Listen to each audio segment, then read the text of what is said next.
Hello everybody, Phil here, and have you ever felt the empty pit of disappointment when you're promised 3 of something and you only get 2? I'm looking at you, Valve. I'm not bitter though, the 2 expansions we did get were pretty decent. So while we're revisiting all things Half-Life, it's time to jump into the controversial end to Gordon's story. Shortly after Half-Life 2 was released, Valve announced that it had plans for a story expansion for the series, at the time named Aftermath.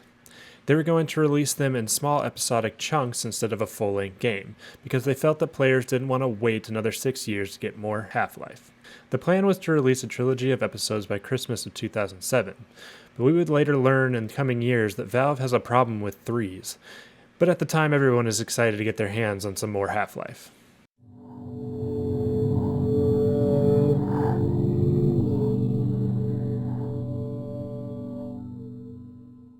Episode 1 picks up right where Half-Life 2 ends.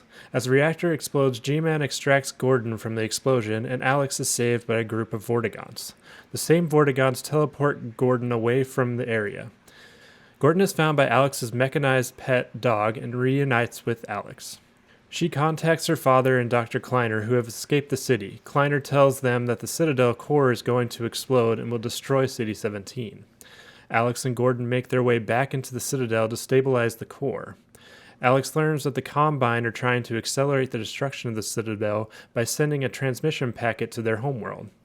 She downloads a copy of the message and gets a transmission from Dr. Mossman, who mentions a project she has located but is cut off by an attack by the Combine. Alex and Gordon then board a train to escape the Citadel, but it is derailed, and they must continue on foot. Fighting off Combine and alien creatures, they eventually meet up with Barney and a group of survivors who are preparing to move to a train station to escape City 17. They help the survivors by providing cover fire while they board the train to get out of the city. They then take a different train out of the city, escaping just as the reactor detonates and the Combine's transmission is transmitted. The resulting shockwave derails the train and the screen fades to black. Episode 1 really spends its time developing Alex's character. You spend most of your time fighting alongside with her, which is a nice change from the general lone wolf style that Half-Life has used. It never really feels like you're escorting her. She can fend for herself for the most part, but you do have to help her out if she gets surrounded because she can be killed. It also explores her heroic nature. She would rather help Gordon restabilize the Citadel core in hopes to save people in the surrounding areas rather than taking off for safety. She also shows her vulnerabilities, especially when it comes to people who are important to her, like her father, her robot dog, and she might even have a thing for Gordon. There isn't much that's different gameplay-wise. I don't think that's what their aim was for the first episode. All in all, it is a good chunk of story, but it is short, clocking in around 4 hours of gameplay.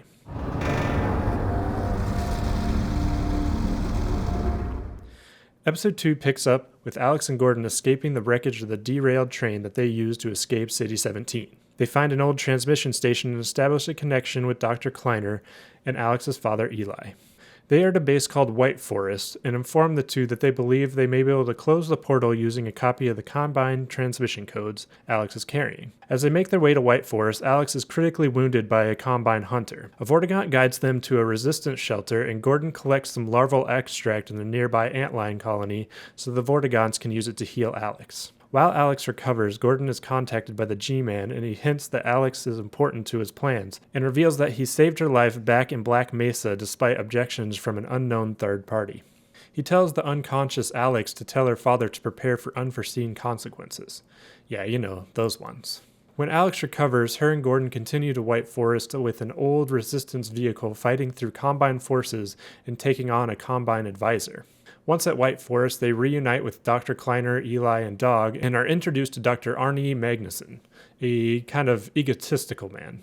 They are preparing a rocket which they plan to use with the Combine portal codes and the satellite array that Gordon had launched back at Black Mesa to close the Combine portal.